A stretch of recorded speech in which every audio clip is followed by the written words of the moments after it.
Très très belle astuce facile. là, très très facile que nous donnait donc Samira Télé. Samira de Palestine Télé, voilà, concernant Madeko. Une petite table comme ça pour un dîner en tête à tête, voilà, plutôt ça mignon, donne hein. juste envie quand on regarde la table, ça donne juste envie de manger, hein. Mm. Même si le plateau juste derrière n'est pas super bon, on oublie un peu parce qu'on a quand même vu une belle table. Et des fois, il y a des personnes qui disent oh, ça c'est pour ceux qui vivent à Bonanjo, ça c'est ceux qui sont dans les quartiers UP. Non, c'est tout à fait possible, même dans votre modeste demeure, en tout cas ce que vous considérez comme modeste, hein, parce que c'est pas forcément le cas, Oui. de faire voilà, une petite mise en place comme ça, une belle petite table comme ça, ça aiguise l'appétit dans tous les sens du terme. Hein, D'autres vous diront, ça perd le temps, ça perd le ça temps. perd le temps. Même les affaires où vous avez les grandes assiettes qu'on appelle le kumbu, hein, tout ça, ça sert à rien d'avoir le plat du riz, le plat, la sauce. Plat, vous mettez le riz, vous mettez la sauce, vous mettez tout dedans. Hein. Certaines personnes vous diront ça, Bon, certaines personnes. ils ne veulent pas le décor. Ouais. Ouais. Mais comme, là, c'est beau. comme nos parents nous l'ont appris, hein, c'est respectueux, Oui. hein, de servir votre homme, vos amis, vos convives, Oui. dans une grande assiette, de faire Avec une un beau belle décor. table, Oui. voilà.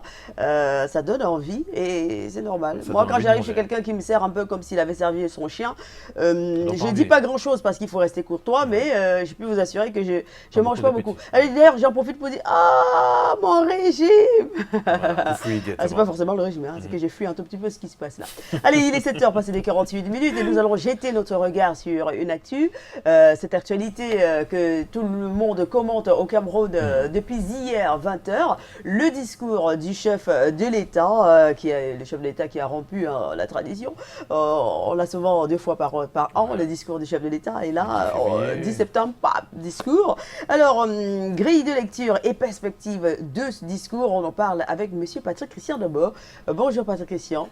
Eh bien, bonjour Soflan, bonjour Thierry Caro. Bonjour. Nous voici donc au lendemain de ce discours Très attendu. tant attendu, qui finalement est arrivé. Oui. Alors, dis-nous un peu, M. Patrick Christian, que peut-on d'ailleurs retenir en substance de ce discours du chef de l'État? Écoutez, ce qu'on peut constater, et ça c'est peut-être bien de le constater, nonobstant un certain nombre de langages, de pollution sémantique, l'expression n'est pas de moi, nous l'avons entendu dans plusieurs débats, ou de discours et critiques pour simplement la critique. Ce qu'il faut apprécier au lendemain de ce discours, c'est que bon nombre d'acteurs politiques, même parfois les plus radicaux, les plus acerbes vis-à-vis du régime en place, reconnaissent l'utilité du caractère qui nous mène dans ce discours vers un dialogue, finalement un dialogue national. On peut d'abord, en termes de grille de lecture, observer que le chef de l'État a voulu marquer, tout au moins dans une partie de ce discours, l'obligation, à la limite, c'est comme si c'était un cours magistral sur l'obligation d'avoir un état de droit. Parce que l'état de droit reste celui qui nous régule dans la communauté nationale à laquelle nous appartenons. Et que l'absence de cet état de droit, un état qui ne sévit pas quand il y a des infractions, un état qui peut laisser passer toutes les infractions, nous mène tout droit à un no man's land, où vous et moi ne pouvons plus revendiquer quelque chose qui est de droit. L'état de droit dans une construction reste certes perceptible, avec des hauts et des bas, parfois des dérives, mais l'état de droit doit rester présent. Et ça, on l'a constaté, parce que justement, beaucoup d'attentes étaient orientées vers ce discours, lui-même attendu, mais plus que l'attente du discours en lui-même, le contenu de ce discours. Et donc, on savait très bien que tout le monde attendait ce discours comme un élément d'apaisement, un élément de décrispation, et surtout, un élément qui devait prendre en compte la situation, en plus de la situation dans le nord-ouest et le sud-ouest, mais pour quelques-uns, il était question d'évoquer même la crispation sociopolitique, notamment née de l'après-présidentielle d'octobre 2018.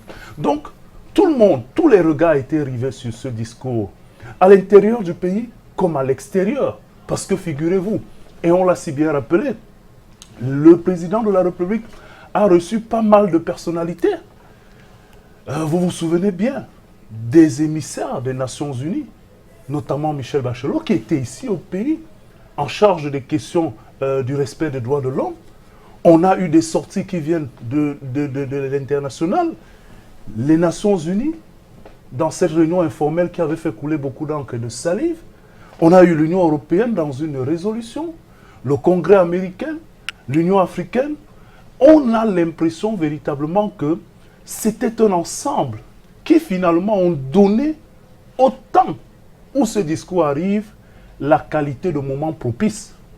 Et beaucoup d'analystes qui quelquefois ont décrit le chef de l'État comme étant le maître du temps, un concept qui fait beaucoup de débats dans les analyses politiques, ont convenu de ce que, sans doute, le maître du temps, moi je prends cette expression-là comme ça, avec les ingrédients à sa disposition, avec les contours de l'affaire et son évolution, les consultations qu'on dit avoir été intégrées en plus de la dernière mission du Premier ministre, avaient donc les ingrédients pour que le moment propice soit venu de parler à ses compatriotes. Bien évidemment, les discours autour d'un certain nombre de dégâts, de victimes, qui malheureusement sont tombés pendant cette période, fusent. Mais lorsqu'on finit de convenir de ce qu'il était, peut-être mieux vaut tard que jamais, comme disent quelques-uns, important d'avoir cette prise de parole du chef de l'État que beaucoup réclamaient.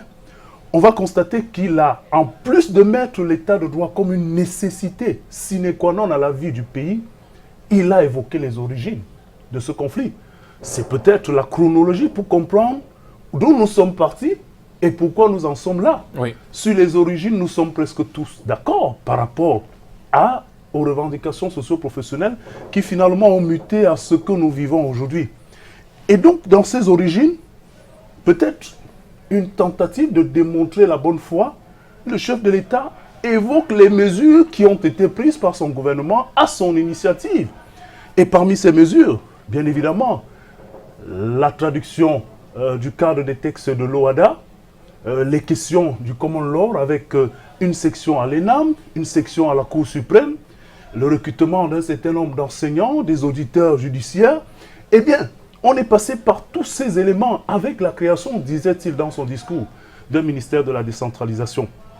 Mais seulement, toutes ces mesures, et on s'est bien rendu compte, le chef de l'État en premier, peut-être pour ceux qui voient de manière un peu plus fine, on pourrait considérer une espèce de mea culpa, même si cela n'est pas dit de manière très ouverte, ces mesures n'ont pas suffi à changer la donne. Et c'est en cela que le chef de l'État, sur le plan individuel, et je vous fais remarquer que l'expression « je » est revenue à plusieurs reprises dans ce discours du chef de l'État. Depuis mon accession à la magistrature suprême, je n'ai jamais, et ça c'est la posture d'un homme qui défend l'orientation de sa politique, je n'ai jamais mis en exergue une politique visant à la frustration, à la stigmatisation, à la marginalisation. Bien évidemment, il sera difficile de nommer tout le monde. Il a parlé jusqu'aux cellules, dans les familles, parce qu'il n'y aura jamais suffisamment de postes pour. Mais le constat est clair. Nos frères des partis anglophones se sont plaints, et sur bien de points, avec des éléments tangibles, sur le traitement qui est le leur dans la communauté nationale. Et c'est en cela que le chef de l'État parle de mentalité qui devrait changer, surtout dans les attentes.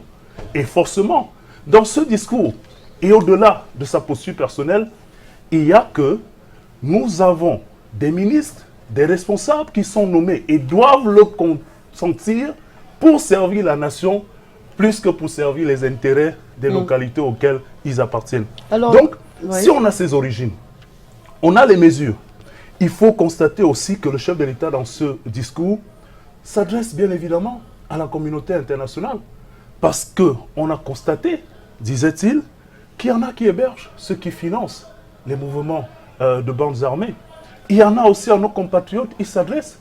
Et le plus important, et peut-être c'est ce que tout le monde attendait, au-delà de certaines déceptions, c'est cette annonce du dialogue. Enfin, ce dialogue national, et ce dialogue national qui nous donne un certain nombre d'éléments, d'après ce discours, sur qui sera ce dialogue. Pourquoi nous allons au dialogue? Et le contenu que nous voulons de ce dialogue, les choses se précisent. Et plus que la forme, il est important de dire que les Camerounais attendaient sans doute ce dialogue comme une sortie de crise, comme un début de solution. Parce que le fait déjà de se mettre ensemble, pour s'écouter, pour se parler, cela pourrait donner beaucoup plus de décrispation et des ouvertures par rapport à cette paix que nous recherchons. Donc en somme, on a vu à la fois le chef de l'État défendre sa posture par rapport à sa politique, refuser la marginalisation, se mettre en phase avec cette volonté de dialogue national qui semble être voulue par tous les Camerounais, et enfin fixer le cadre justement de la survie de la nation en tant qu'État de droit. Alors, Patrick Essien-Debourg, qu'est-ce qu'on peut dire aujourd'hui des perspectives et du dialogue tant attendu?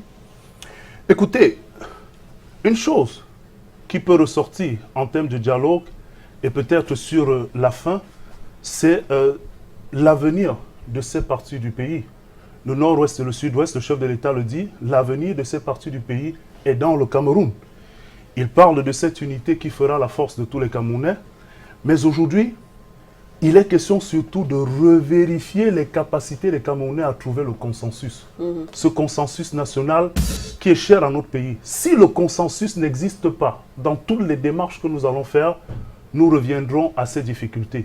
Et donc forcément, en termes de perspective, on peut simplement souhaiter que tous les acteurs soient intégrés dans ce dialogue. Et nous étions heureux donc de voir que la diaspora fait partie des personnes que le chef de l'État a citées, même des personnes engagées dans les mouvements armés, pour que justement tout le monde se mette autour de la table. Et donc, dans une vue globale, on peut espérer, nonobstant justement quelques déceptions, certains avaient évoqué le cadre sociopolitique qui devrait faire partie, notamment celle des procédures judiciaires en cours, mais qui sait la grâce et les possibilités que le chef de l'État a de décrisper de ce côté ne sont pas encore évacuées, parce que certaines procédures sont même encore en cours. Et qui sait, peut-être que serons-nous surpris dans les jours à venir avec d'autres annonces fortes qui pourraient concourir à jeter définitivement les bases de ce dialogue attendu pour la fin du mois. Merci beaucoup, M. Patrick Essien-Debourg. On se retrouve vendredi. Ce sera avec le même plaisir, figurez-vous.